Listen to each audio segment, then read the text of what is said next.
1. 새벽의 저택.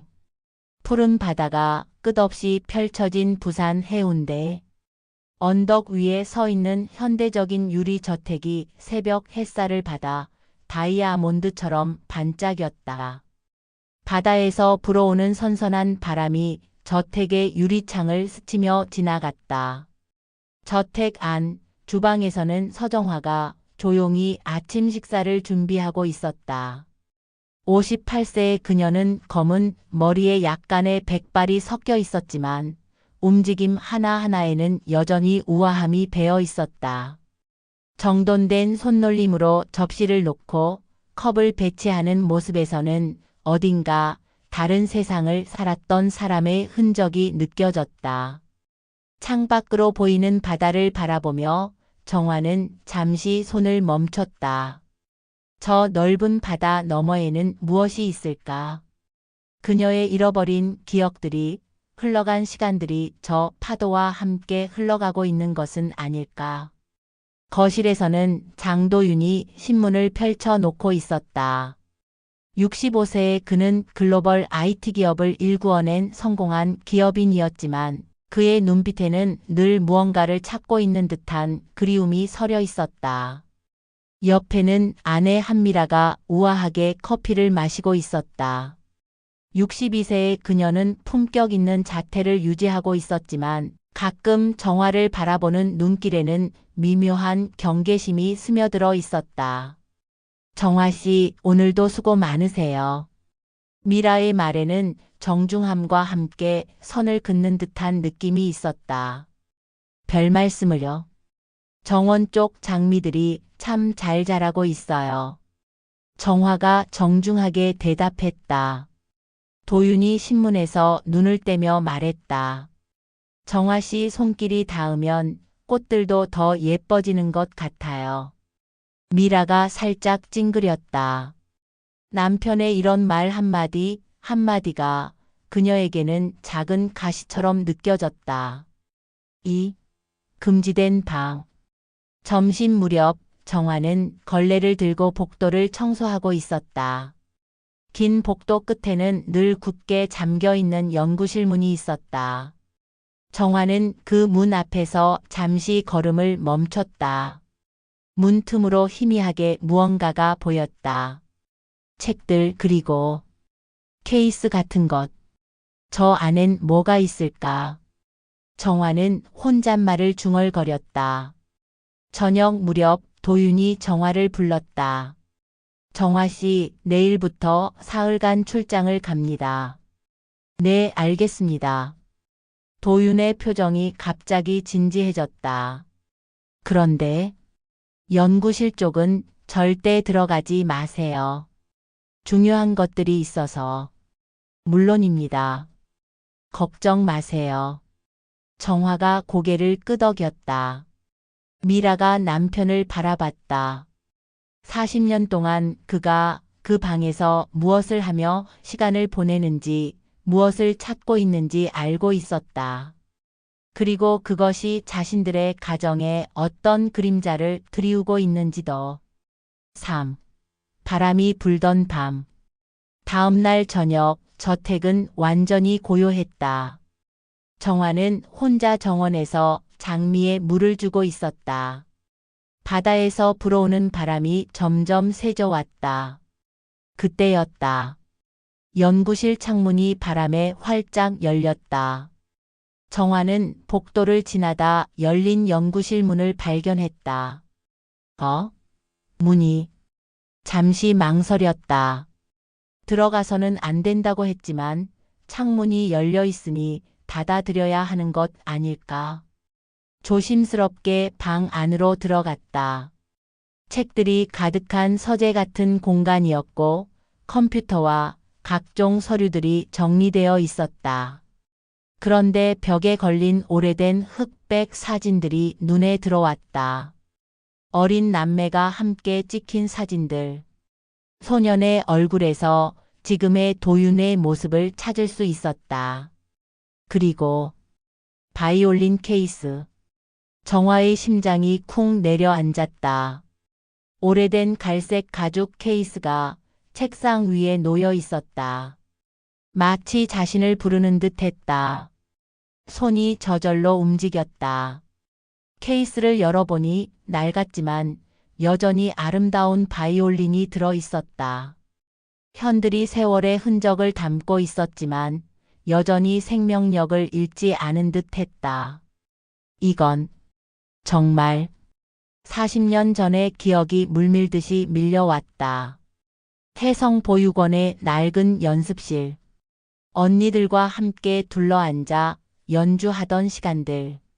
그 시절 자신이 꿈꾸던 무대, 꿈꾸던 미래.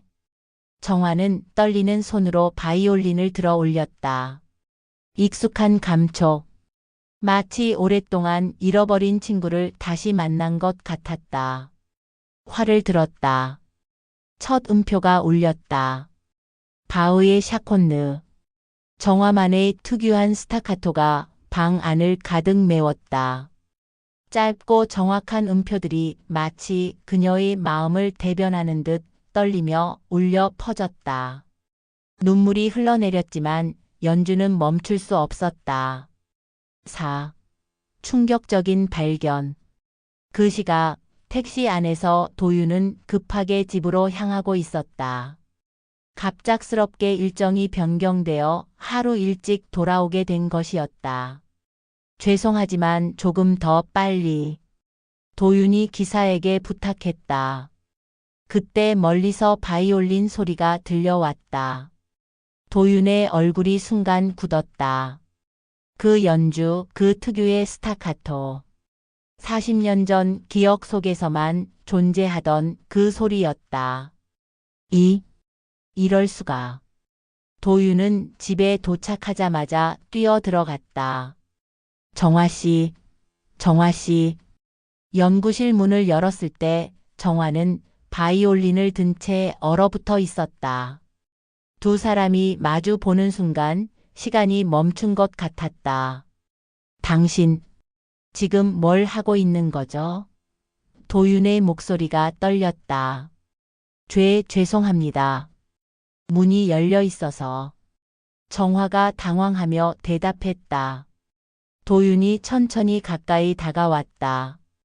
그 연주. 어디서 배운 거죠?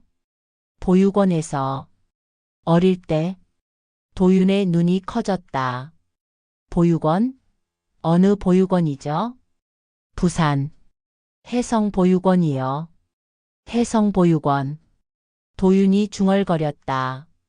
긴 침묵이 흘렀다.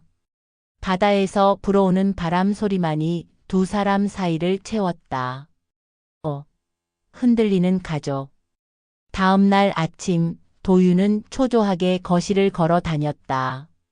밤새 잠을 이루지 못한 듯 눈가에 다크서클이 깊게 패여 있었다. 미라가 걱정스럽게 그를 지켜봤다. 여보, 대체 무슨 일이에요? 어젯밤부터 이상해요. 미라야. 혹시 그럴 수 있을까? 뭐가요? 정화 씨가. 우리. 도윤이 말을 잇지 못했다. 미라의 얼굴이 굳었다. 설마 그런 말도 안 되는. 주방에서 정화는 불안하게 설거지를 하고 있었다. 손이 떨려서 접시를 놓칠 뻔했다.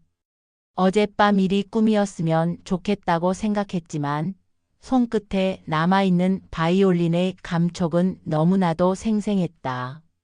도윤이 주방으로 들어왔다. 정화 씨, 잠시 이야기 좀 할까요? 6. 진실을 찾아서.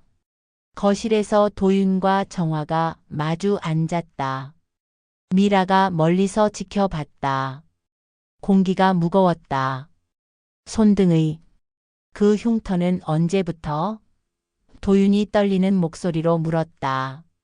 정화가 자신의 손등을 내려다봤다. 작지만 뚜렷한 흉터가 있었다. 어릴 때부터요. 보육원에서 넘어져서. 8살 때. 계단에서 넘어져서. 도윤의 목소리가 더욱 떨렸다. 정화가 놀라 도윤을 봤다. 어떻게? 정화야. 혹시 오빠가 있었던 건 기억해? 도윤의 눈에서 눈물이 맺히기 시작했다. 오빠, 도윤 오빠? 정화의 목소리가 가늘어졌다. 그 순간 미라가 끼어들었다. 잠깐요. 이건 말이 안 돼요. 여보.